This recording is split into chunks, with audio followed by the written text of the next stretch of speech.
صباح الفل، مساء الخير، على حسب توقيت بقى ما انت هتشوف الفيديو عامل ايه. المهم انت عامل ايه واخبارك ايه؟ خلينا نبدا نتكلم النهارده كده. هنتكلم شويه حاجات حلوه جدا عن نادي الزمالك بشكل عام. هنتكلم الاول عن الماتش وعن اصابه شيكابالا اللي لسه حاصله النهارده في التدريبات، ومين هيلعب ممكن مكانه ومين المتوقع هينزل ازاي، وهنشوف بقى الدنيا بعد عوده الناس اللي كانت عندك مصابه. دي اول نقطه. وهنتكلم كمان عن حوار رابطه الانديه ان هي بتفكر او خدت قرار ان بقيه الدوري، ماتشات الدوري كلها بتتلعب الساعه 4. وهنتكلم على وقف القيد لنادي الزمالك. طيب خلينا نتكلم في اول حاجه وهي الماتش وشيكا. بالنسبه لي ماتش زيه زي اي ماتش، يمكن من اسهل الماتشات اللي ممكن الزمالك يمر بيها في نص نهائي. وبالنسبه لي شايفها ان هي مباراه خادعه جدا، وانت محمل نفسك زياده عن اللزوم مع فرقه انت المفروض الطبيعي ان الزمالك ينزل اول 10 دقايق جونين 3 في فرقه ولا بتقف صح ولا بتمركز صح ولا عندها اي حاجه يعني من اساسيات كره القدم خالص. انا ما بشوفش ان هي عندها حد غير هو اللعيب اللي بتقول عليه الصغير ده، اللي انا شايفه كمان ان هو مش واو قوي، بس يعني الراجل موجود، لكن الباقي كله يعني في البلح خالص. فدي اول نقطه. النقطه التانية، انت المفروض طبيعي الماتش بالنسبه لي بيتكون من 4 حاجات، انا شايف منهم 3 حاجات معاك، وهي حاجه اللي ممكن فيها وعليها. خلينا نقول بقى اول حاجه ان انت ملعب الماتش كويس جدا، وقت الماتش كويس جدا، نفس الكلام. انت راجل رايح من بدري، يعني عندك اهو 3 ايام، انت المفروض واصل امبارح تقريبا او النهارده، فانت معاك اهو 3 ايام، فانت المفروض طبيعي خلاص. تالت حاجه بالنسبه لي برضو لعيبتك اللي كانت مصابه رجعت لك، فانت عندك التشكيل اللي انت بتلعب بيه طبيعي في افريقيا موجود كله، ان انت مزود عليه كمان في القائمه اللي انت نزلتها، ان أنا مزود عليه مهاب ومحمد عاطف ومحمد عاطف وزياد كمان. فعندك اتاحات وبدله كتير جدا. فبالنسبه لي الماتش هيبقى، انا بالنسبه لي شايفه ان الزمالك لو ما كسبوش وفرق يبقى غلطان جدا، لان الماتش مش ملعوب 3 4 العصر ولا الارقام دي. فانت ان شاء الله يبقى التوفيق من حليفك. فدي اول نقطة بالنسبة للماتش. بالنسبة لي انا بقى رقم 4 دي اللي فيها وعليها هي التحكيم، لان التحكيم في افريقيا يعني استغفر الله العظيم حاجة صعبة جدا، ما ينفعش يعني. بس بشكل عام انا بشوفها دايما ان انت في فرق ممكن تبقى مش احسن حاجة بس بتكسب، زي النهارده كده مثلا. انا شايف ان الترجي النهارده هو عمل ماتش تكتيكي دفاعي، لكن ما عملش حاجه وبالعكس كسب يعني. 1-0 على سان داونز اللي ملهاش حظ النهارده بصراحه. 3 4 كور في العارضه، بيلعب في قلب الملعب، كل اللعيبه بتنزل تسقط في البوكيتس، تاخد كل حاجه، بتلعب بعرض وطول الملعب، بتفتح الملعب على الجناب، بتعمل كل حاجه حرفيا. الراجل ما فيش قدامه، كفايه ان هو يعني في السكس يارده وفي السما. ما فالموضوع يعني دي كانت مقفول عليهم، بس عرف يكسبوا بس، والراجل كسب النهارده. برضو الاهلي يعني بالنسبه لي عرف يستغل ماتش الذهاب اكتر من ماتش النهارده، لان هو ماتش الذهاب ده لو كان خسر برقم 2 أو 3 كان هيتصعب عليه ماتش النهارده جدا جدا. فبالنسبه لي ان هو عرف يستفاد من ده وكسب. مع ان كمان بالنسبه لي مازيمبي مش احسن حاجه، يعني مازيمبي مش هي مازيمبي بتاعت السنتين 3 اللي فاتوا او اللي لعبها الزمالك في 2020. ف... فمش عارف بصراحه في النقطه دي، هل ده سوء تقدير من لعيبه نادي الزمالك في المطوشه اللي هي بتلعبها ولا ايه؟ بس عامه يعني هو اللي حصل حصل، والزمالك هيلعب نص نهائي في العوده بتاعته، هنشوف هيحصل ايه.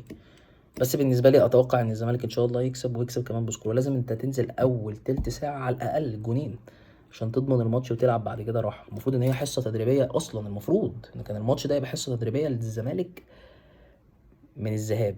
بس يلا الحمد لله، ادي الله ودي حكمته.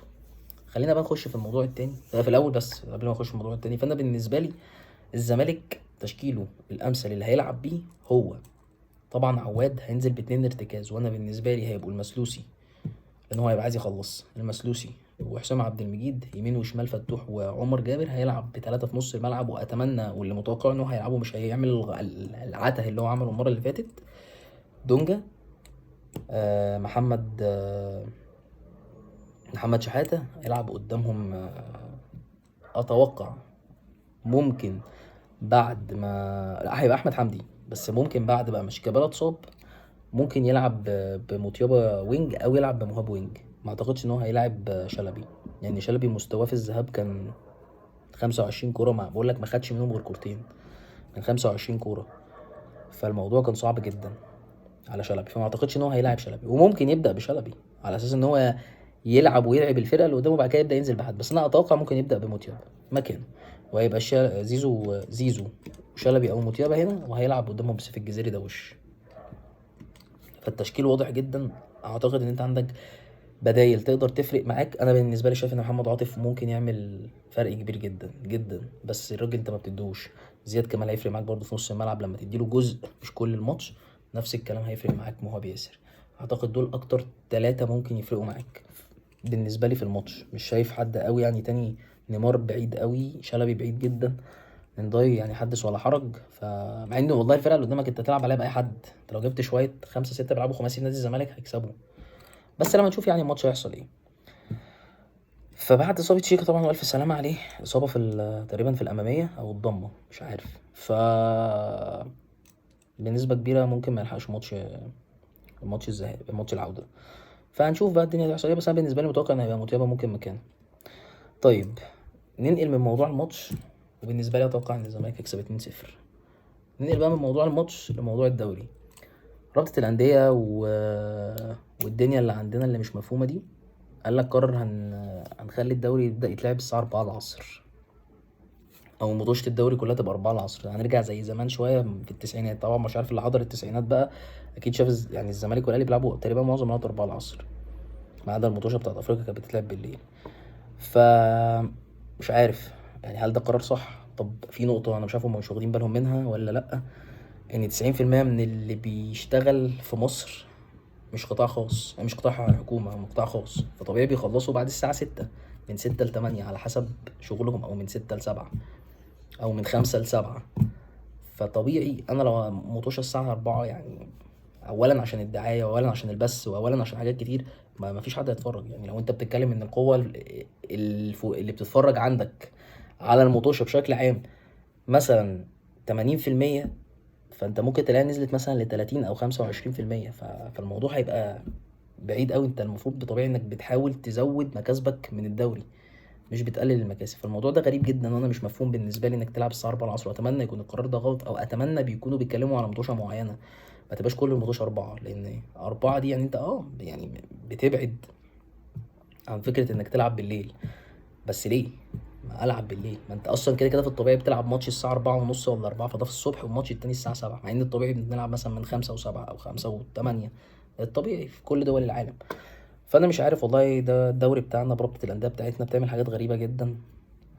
فهنشوف بقى الدنيا هتروح فين وتيجي منين بالنسبه للموضوع ده. اخر حاجه بقى بالنسبه لنا النهارده هي وقف القيد. طبعا الزمالك جاله غرامه محترمه،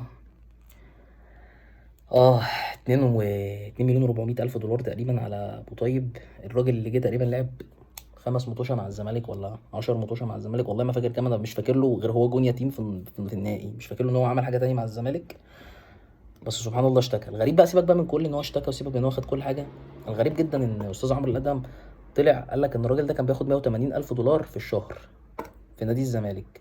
بعد ما ساب الزمالك باسبوع بسنه، ما لعبش سنه، خلال سنه، وبعد كده اتنقل لنادي تاني، كان بياخد سنه 18000 دولار. فانا المفروض اكلم مين في الدولارات اللي طارت دي في نادي الزمالك؟ انت بتتكلم فرق تقريبا 10 اضعاف، من 18 ل 180.